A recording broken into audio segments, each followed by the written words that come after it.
Hello. YouTube के इस channel में आप सभी का स्वागत है।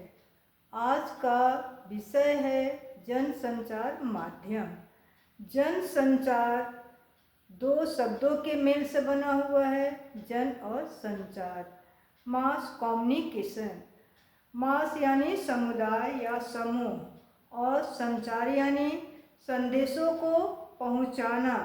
तो दोनों को मिलाने से क्या बनता है कि किसी भी संदेश या मैसेज को जन समुदाय तक पहुंचाने, और जो माध्यम है उस माध्यम से वहां तक पहुंचाना ही जनसंचार माध्यम कहलाता है।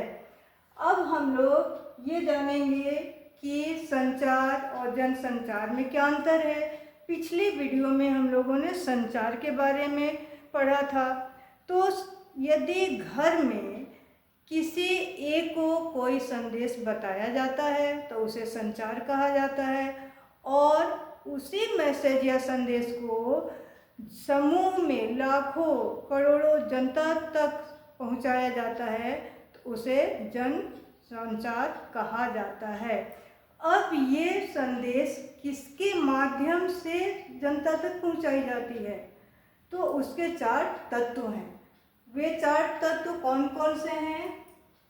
पहला है प्रेषक, दूसरा संदेश, तीसरा माध्यम, और चौथा है जन समूह। तो प्रेषक का काम क्या होता है? प्रेषक का काम होता है संदेश भेजने का।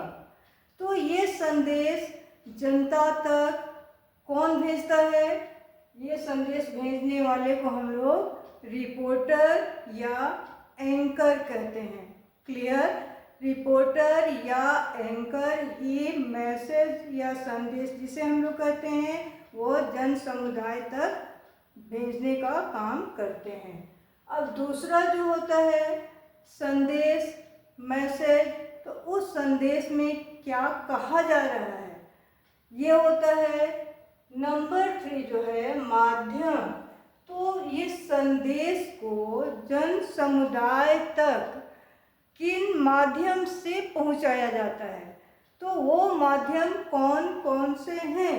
वे माध्यम हैं इंटरनेट, मीडिया, ऑडियो मीडिया, फिर डिजिटल मीडिया है। इन सब के माध्यम से ये संदेश जन समुदाय तक पहुंचाया जाता है।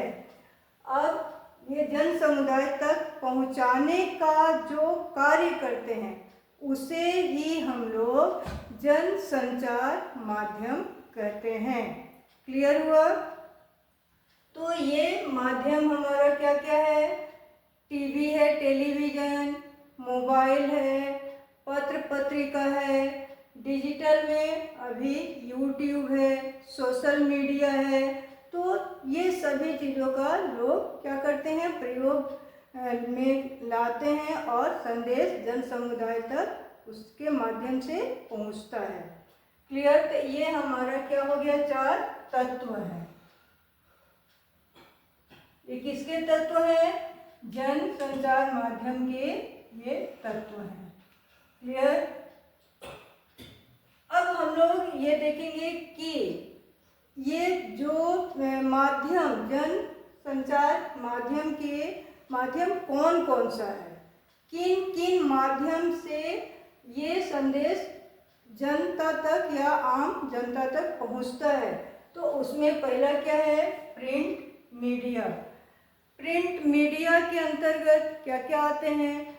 इसके अंतर्गत पत्र पत्रिका आता है, न्यूज़पेपर आते हैं। न्यूज़पेपर में जो मैसेज है या विज्ञापन है उसे लोग पढ़ते हैं, और ये प्रिंट मीडिया यानी पढ़ने के अंतर्गत जो चीज़ें आती हैं उसे हम लोग प्रिंट मीडिया के अंतर्गत रखते हैं।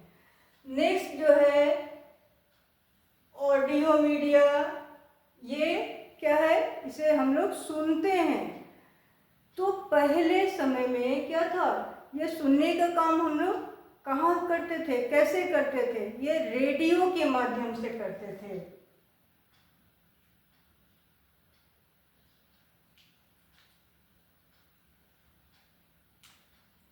ये सॉरी इसमें ऊपर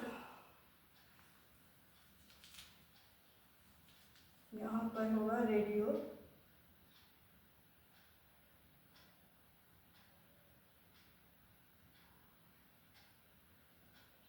तो इससे हम लोग सुनने का काम करते थे।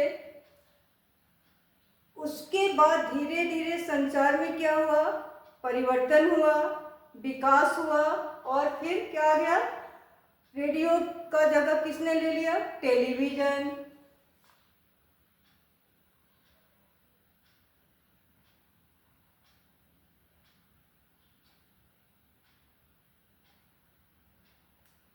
ठीक है, तो टेलीविजन में हम लोग क्या करते हैं, ऑडियो भी देखते हैं और वीडियो भी देखते हैं, सुनते भी हैं और देखते भी हैं।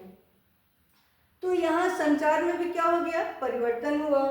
उसके बाद सब हम लोग देखने लगे। सब के अंतर्गत क्या आता है, डिजिटल मीडिया आता है। इसमें क्या क्या आते हैं, इसमें नेटवर्क आता है, मोबाइल आते हैं, फिर सोशल मीडिया है, यूट्यूब है, ये सारे डिजिटल मीडिया के अंतर्गत आते हैं। और लोग इनके माध्यम से मैसेज प्राप्त करते हैं। इनके माध्यम से करोड़ों लाखों लोगों तक संदेश पहुंचाया जाता है। तो इस तरह से जनसंचार वो माध्यम है जिसके द्वारा कोई भी संदेश, एक व्यक्ति का संदेश करोड़ों लाखों लोगों तक पहुंचाया जाता है और लोग उसे जान पाते हैं। तो इस तरह संचार का क्या होता है, धीरे धीरे विकास हुआ। हम लोग ये देखते हैं कि जैसे जैसे संचार का विकास होता है, उसके साथ ही साथ समाज का भी विकास होता है। समाज के विकास के साथ साथ देश का विकास होता है, और देश का विकास होने से सारी व्यवस्थाओं में नवीनीकरण होने लगता है। तो इस तरह से संचार माध्यम जो है, जनसंचार माध्यम, ये केवल हमें ज्ञान ही नहीं देता, ये हमें केवल ज्ञान ही नहीं देता है, बल्कि यह शक्ति है। यह कौन सी शक्ति है, यह सूचना की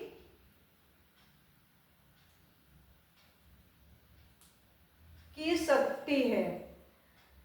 इसके अगले भाग को हम लोग नेक्स्ट वीडियो में, जैसे पत्रकारिता है, वो नेक्स्ट वीडियो में हम लोग उसके बारे में जानकारी प्राप्त करेंगे।